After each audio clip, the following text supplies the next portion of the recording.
Welcome back, everyone. You know what? Cooking fatigue is a real thing right now. We are all cooking more meals at home, eating more at home, and sometimes we're running out of ideas. But if you are looking for hearty meal ideas that require not that much effort, why not consider the Hero Sandwich? And here with some of his favorites is Chef Matt Basile. Hi, Matt. Hello, hello. In this household, we adore the sandwich. We honor the sandwich. And as you know, as everyone knows, there is a great deal of art that goes into making an excellent sandwich. So, what And advice do science. you have? Oh, obviously, Well, yeah.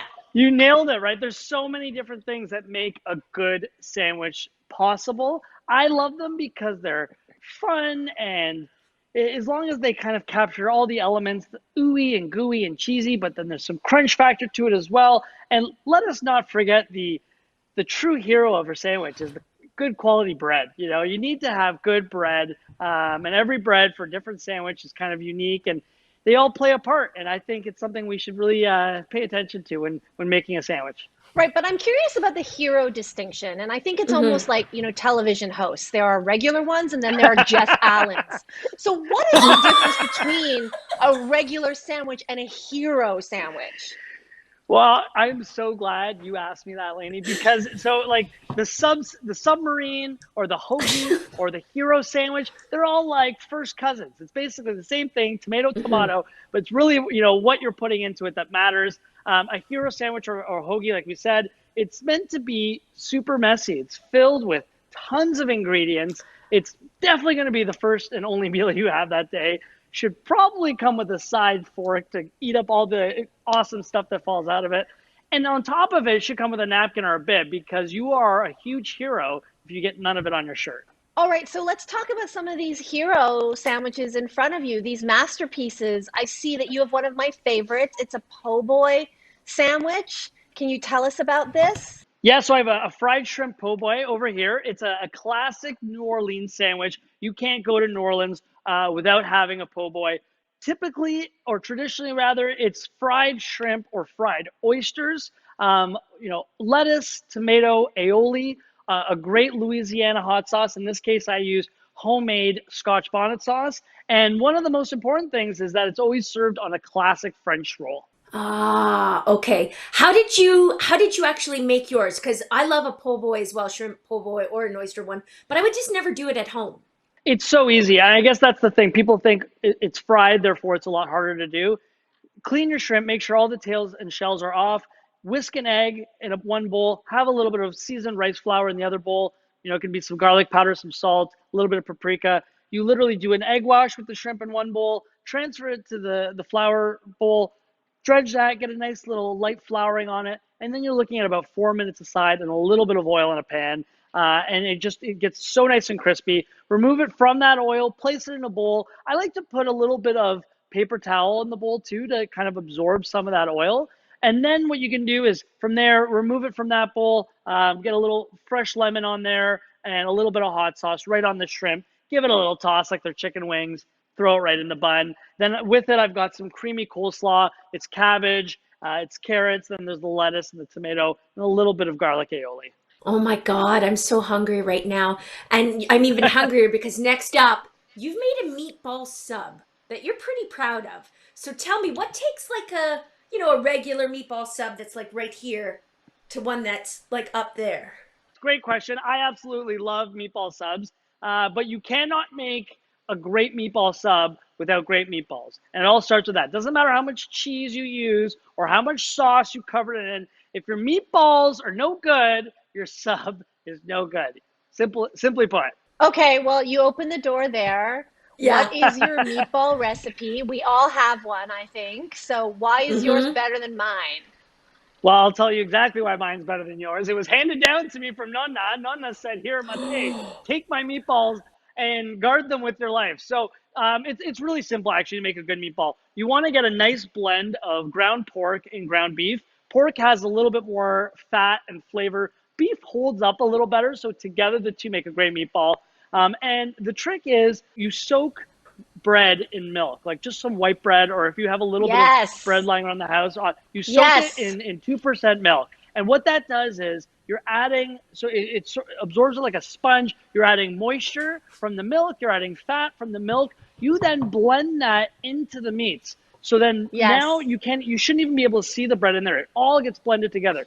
You toss in your eggs, you toss in your breadcrumbs, you season it with some dried oregano, some salt, pepper, garlic powder, a little bit of chili flakes. You form them into 3-ounce balls, and then the other key thing to do is you have to sear the meatballs off first. Nothing Yeah. drives me crazier when I Oh, see someone just take raw meatballs and put them in sauce. Sear them first. yeah. Give them Get a that chance. flavor. So, right, Take get that take them flavor to Flavor activated. Town. Yeah, yeah, Can't you just Well, exactly. bake them? we, Wait, can't you just bake them? uh, no, don't do that. So I want you to get a Okay. pan with a little bit of oil. I want you to put the meatballs in there, 3 minutes aside, and then what you can do is take a little spoon and drizzle some oil right over the meatball. So that way you're getting a nice crust over. And the reason why I would say don't bake them is you will more likely than not start to dry them out in that process. So like we're not cooking them, right? We're just getting them seared and crispy on the outside. I want that now too. I want both sandwiches. And what about this third one you've brought? You've got a vegetarian take on a Philly cheesesteak using portobello mushrooms. How did you make it? Yes, well, I know with Team the Social, I always have to do the veggie option. So I thought, why not take all the fun of a cheesesteak, but do it in a vegetarian version? So trick is portobello mushrooms, they have very little flavor on their own. So what you need to do is almost treat them like they're meat. I like to marinate mine in balsamic Ah, vinegar and olive oil. Let that sit for about half an hour and they will start to bring in that flavor. Then I'll crush up some fresh garlic, some Italian parsley, roast them in the oven so that they get nice and tender. And then I'll pull it out and throw some provolone cheese on it, melt that in the oven, serve it with some crispy fried onions and some hot banana peppers. wow. Okay, so if this is a substitute for a Philly steak sandwich, then Yeah. I'm gonna need the condiments. So what Mm-hmm. condiments do you suggest to go with this? So typically, when you're getting, a traditional Philly cheesesteak, you go walk up to the window, and there's only one option. They ask you, "Do you want it whiz Yeah. with or whiz without?" And that really all that means is, do you want it with cheese whiz or without cheese whiz? So once you've selected your whiz with or without option, then you go down the other kind of ingredients. It's usually onions, hot banana peppers. There's rarely like a sauce for them. So what I was thinking for this, what you could do is a nice hot mustard. I think would go really, really well with this. Mm. Or mushrooms after we've cooked them. There's a lot of that great mushroom jus that's kind of also got balsamic vinegar and olive oil in it. You could almost add a little knob of butter to that, reduce that, and make a bit of a dipping sauce with it too. Yes, I love a dip. I love Love to a dip. dip.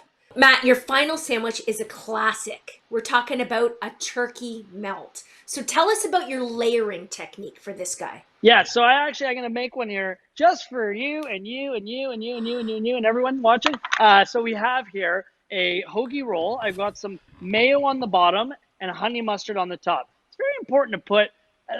I go crazy when I see people put the same thing on one side. Split it up. There's two sides to your sandwich. So I put the honey mustard on.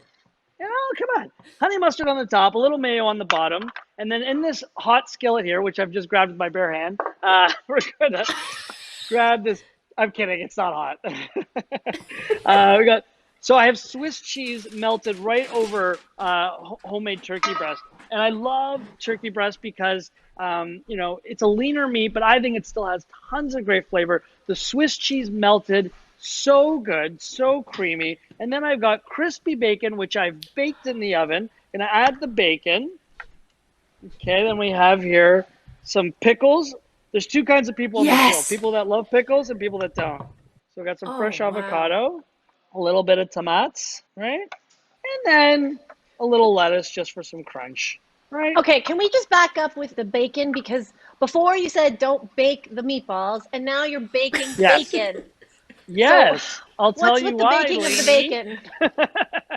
Okay, so the difference is meatballs, they need time. They need time to cook and develop flavors. They need 3 hours. So the baking doesn't help. Baking the bacon, what that does is because it's not a long cook. You're looking about 8 to 10 minutes. But if you get it on a wire rack in the oven, 375, you're now applying heat all the way around. So that way you're getting 360-degree crispiness on your bacon versus having to flip it halfway through and then it's sitting in like a pool of fat. Matt, you're amazing. Thank you for being a hero and telling us all about these hero sandwiches. For more, you can check out our website after the show. We will be right back.